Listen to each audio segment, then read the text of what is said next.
ਲਵਾਂਗੇ ਉਧਰ ਸਿੰਗਰ ਦਲੇਰ ਮਹਿੰਦੀ ਨੂੰ ਹਾਈ ਕੋਰਟ ਤੋਂ ਰਾਹਤ ਨਹੀਂ ਮਿਲੀ ਹੈ। ਇਸ ਵੇਲੇ ਦੀ ਵੱਡੀ ਖਬਰ ਹੈ, ਪਾਸਪੋਰਟ ਰੀਨਿਊ ਕਰਵਾਉਣ ਦੇ ਲਈ अर्जी जी है वो दाखिल की गई सी पर राहत नहीं मिली। हाईकोर्ट ने अर्जी ਨੂੰ ਲੈ ਕੇ ਦੱਸਿਆ ਕਿ सवाल चुके ने। पासपोर्ट अथॉरिटी ਨੂੰ पार्टी नहीं बनाया गया है, कहा गया है हाईकोर्ट के वालों। दिल्ली पासपोर्ट दफ्तर ਦੇ ਵਿੱਚ पेंडिंग है अर्जी। ये ਮਹਿੰਦੀ ਦੇ ਵੱਲੋਂ ਕਿਹਾ ਗਿਆ, यानी कि अपना तर्क रखा गया। ਹੁਣ 2 ਹਫ਼ਤਿਆਂ ਦੇ ਅੰਦਰ ਦੱਸੀ ਕਿ ਮੁੜ ਤੋਂ अर्जी दाखिल ਕਰਨਗੇ ਦਲੇਰ ਮਹਿੰਦੀ। ਤਾਂ ਜ਼ਿਕਰ ਹੋ ਗਿਆ ਕਿ ਦਲੇਰ ਮਹਿੰਦੀ ਦੀ 2 ਸਾਲ ਦੀ ਸਜ਼ਾ ਜਿਹੜੀ ਹੈ ਪਿਛਲੇ ਦਿਨਾਂ 'ਚ ਪਟਿਆਲਾ ਅਦਾਲਤ ਨੇ ਬਰਕਰਾਰ ਰੱਖੀ ਸੀ। 2003 ਦਾ ਇੱਕ ਕਬੂਤਰਬਾਜ਼ੀ ਦਾ ਮਾਮਲਾ ਹੈ ਜਿਸ ਦੇ ਵਿੱਚ ਸਜ਼ਾ ਹੋਈ ਹੈ। ਦਲੇਰ ਮਹਿੰਦੀ ਅਤੇ ਇਲਜ਼ਾਮ ਜਿਹੜੇ ਨੇ ਵਿਦੇਸ਼ ਭੇਜਣ ਦੇ ਨਾਂ ਤੇ ਠੱਗੀ ਦੇ ਲੱਗੇ ਨੇ। ਤਾਂ ਹੁਣ ਇਹ ਉਹਨਾਂ ਨੇ ਪਾਸਪੋਰਟ ਨੂੰ ਲੈ ਕੇ ਜਿਹੜੀ ਹੈ ਉਹ ਰਾਹਤ ਮੰਗੀ ਸੀ। ਉਮੇਸ਼ ਸ਼ਰਮਾ ਫੋਨ ਲਾਈਨ ਤੇ ਨੇ ਮੇਰੇ ਸਹਿਯੋਗੀ। ਉਮੇਸ਼, ਕੀ ਕੁਝ ਹੈ ਪੂਰੀ ਜਾਣਕਾਰੀ? देखो हाई कोर्ट विच उन्होंने एक अर्जी पाई सीगी कि 16 मार्च ਨੂੰ ਉਹਨਾਂ ਦਾ ਪਾਸਪੋਰਟ ਜਿਹੜਾ ਹੈ ਉਹ ਖਤਮ ਹੋ ਰਿਹਾ ਔਰ ਉਹਨਾਂ ਨੂੰ ਫੌਰਨ ਜਾਣਾ ਹੈ ਕਿਉਂਕਿ ਕਲਾਕਾਰ ਨੇ, ਸ਼ੋਜ਼ ਵਗੈਰਾ ਨੇ। ਤਾਂ ਪਾਸਪੋਰਟ ਉਹਨਾਂ ਦਾ ਦਿੱਲੀ ਜਿਹੜਾ ਆਫਿਸ ਹੈ, ਪਾਸਪੋਰਟ ਆਫਿਸ, ਉੱਥੇ ਪੈਂਡਿੰਗ ਪਿਆ ਤੇ ਹਾਈ ਕੋਰਟ 'ਚ ਐਪਲੀਕੇਸ਼ਨ ਪਾ ਕੇ ਕਿਹਾ ਕਿ ਦਿੱਲੀ ਜਿਹੜੀ ਪਾਸਪੋਰਟ ਅਥਾਰਟੀ ਉਹਨਾਂ ਨੂੰ ਕਿਹਾ ਜਾਵੇ ਕਿ ਰਿਨਿਊਅਲ ਕੀਤਾ ਜਾਵੇ ਪਾਸਪੋਰਟ ਦਾ। ਲੇਕਿਨ ਹਾਈ ਕੋਰਟ ਵਿੱਚ ਸੁਣਵਾਈ ਹੋਈ ਜਸਟਿਸ ਸੰਦੀਪ ਮੋਦਗਿੱਲ ਦੀ ਕੋਰਟ ਵਿੱਚ, ਉਹਨਾਂ ਨੇ ਕੁਐਸਚਨ ਖੜਾ ਕੀਤਾ ਕਿ ਇਹਦੇ 'ਚ ਤੁਸੀਂ ਟੈਕਨੀਕਲੀ ਜਿਹੜਾ ਪਾਰਟੀ ਜਿਹੜੀ ਹੈਗੀ ਹੈ ਉਹ ਦਿੱਲੀ ਪਾਸਪੋਰਟ ਅਥਾਰਟੀ ਨੂੰ ਬਣਾਇਆ ਨਹੀਂ, ਤੁਸੀਂ ਰਿਨਿਊਅਲ ਦੀ ਜਿਹੜੀ ਮੰਗ ਕੀਤੀ ਹੈ ਇਹਨੂੰ ਟੈਕਨੀਕਲੀ ਸਹੀ ਕੀਤਾ ਜਾਵੇ। ਕਿਉਂਕਿ ਜਦੋਂ ਕਿਸੇ ਚੀਜ਼ ਮੰਗ ਕਰਦੇ ਹੋ ਉਹ ਪਰਟੀਕੂਲਰ ਪਾਰਟੀ ਤੋਂ ਬਣਾਉਣਾ ਪੈਂਦਾ ਉਸ ਐਪਲੀਕੇਸ਼ਨ ਵਿੱਚ। ਤਾਂ ਵਕੀਲ ਨੇ ਜਿਹੜਾ ਹੈ ਸਮੇਂ ਮੰਗ ਲਿਆ ਕਿ ਠੀਕ ਹੈ ਜੀ, ਅਸੀਂ ਸਾਨੂੰ ਟਾਈਮ ਦਿਓ। 2 ਹਫ਼ਤੇ ਦੇ ਅੰਦਰ ਫਿਰ ਤੋਂ ਦੁਬਾਰਾ ਫਿਲਹਾਲ ਰਾਹਤ ਨਹੀਂ ਮਿਲੀ ਹੈ, ਲੇਕਿਨ 2 ਹਫ਼ਤੇ ਦੇ ਅੰਦਰ ਫਿਰ ਤੋਂ ਐਪਲੀਕੇਸ਼ਨ ਪਾਣੀ ਪਏਗੀ ਹਾਈ ਕੋਰਟ ਵਿੱਚ ਜਿਹਦੇ ਵਿੱਚ ਪਾਰਟੀ ਬਣਾਇਆ ਜਾਏਗਾ ਔਰ ਉਹ ਡਿਟੇਲਸ ਹੋਰ ਜਿਹੜੀ ਮੰਗੀਆਂ ਕੋਰਟ ਨੇ ਉਹ ਦੇਣੀ ਪਏਗੀ। ठीक है उमेश, धन्यवाद तमाम जानकारी ली। तो हुण हाले राहत नहीं मिली है, तो कुछ समय बाद जिवें उमेश दस रहे ने 2 हफ्ते बाद दोबारा तो सभा मिलिया।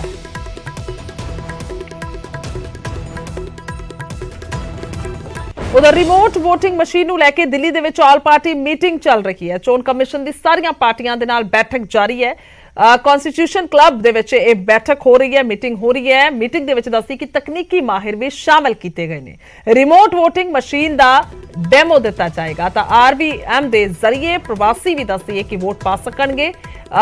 रिमोट वोटिंग मशीनां दे खिलाफ ज्यादातर विरोधी पार्टियां जिहड़ियां ने वो आईयां ने। अकाली दल दे वल्लों दिलजीत चीमा ते प्रेम सिंह चंदूमाजरा भी शामिल ने। तो ऑल पार्टी मीटिंग चल रही है। तो यह अहम मसला है वोटिंग नूं लैके हमेशा तो किंतु परंतु उठदा रहा है। वक्-वक् पार्टियां खास तौर पर कांग्रेस पार्टी जिहड़ी है वो हमेशा इस नूं लैके सवाल चुकती रही है। हालांकि वो मसला सी ईवीएम मशीनां दा। तो यह रिमोट वोटिंग मशीन है जिस नूं लैके दिल्ली दे विच ऑल पार्टी मीटिंग चल रही है। चोण कमिशन दी सारियां पार्टियां दे नाल बैठक चल रही है और मीटिंग दे विच दस्सी कि तकनीकी माहिर भी, क्योंकि सब तो वड्डा अहम उन्हां दा ही तर्क रहेगा कि वो की कहंदे ने, उन्हां दा इस बारे की कहना है। तकनीकी माहिर भी इस दे शामिल ने। रिमोट वोटिंग मशीन का जिहड़ा है वो डेमो भी दिता जाएगा।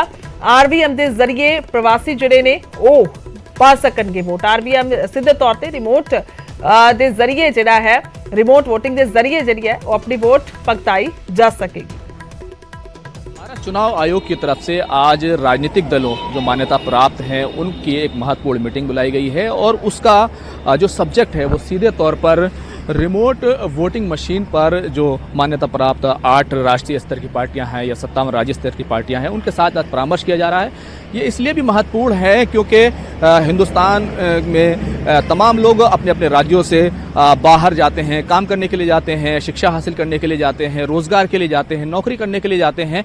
लेकिन वो कैसे वोट करें, उनको कैसे वोटिंग में शामिल किया जाए, उनको कैसे चुनाव में जो वोट देने का हक है वो कैसे आसानी से प्राप्त हो, इसको लेकर के आज की मीटिंग इसलिए महत्वपूर्ण है क्योंकि अब तक जिस तरह का आंकड़ा प्राप्त हुआ है तकरीबन 130 करोड़ हिंदुस्तानियों में 30 करोड़ ऐसे लोग हैं जो अपने काम के लिए बाहर जाते हैं और जब चुनाव होते हैं तो फिर उनको अपने जो वतन होता है, अपने जो कॉन्स्टिट्यूंसी होती है वहाँ पर उनको लौटना पड़ता है। लेकिन इससे दिक्कत पैदा होती है और बहुत सारे लोग वोट नहीं दे पाते हैं। लेकिन अब ऐसा नहीं होगा। ये चुनाव आयोग इस तरह का परामर्श कर रहा है। हालांकि इसको लेकर के कई तरीके के सवाल हैं, क्योंकि ईवीएम पर भी पहले ही सवाल हैं। अब जो रिमोट वोटिंग की जो मशीन है उसको लेकर के जो परामर्श हो रहा है और जो एक सहमति बनाने की कोशिश है वो काफ़ी महत्वपूर्ण हो जाती है, क्योंकि अगर ये सहमति बनती है तो वो 30 करोड़ लोग आसानी से वोट दे सकेंगे। अभी चुनाव आयोग राजनीतिक दलों के सामने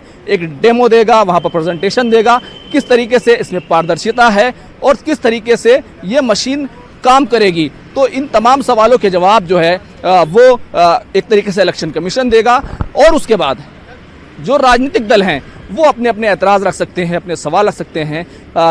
जनवरी के आखिर तक एक तरीके से सबको लिखित तौर पर भी अपने सवाल रखने की, अपनी राय रखने की जो है एक तरीके से उनसे कहा गया है।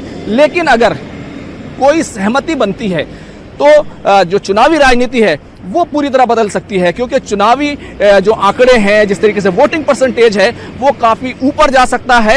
और जो कहना चाहिए कि चुनावी राजनीति में इलेक्शन कमीशन का ये कदम एक इनकलाबी बदलाव लेकर आ सकता है। वीडियो जर्नलिस्ट बीनू के साथ खुर्रम शहजाद, न्यूज़ 18 दिल्ली।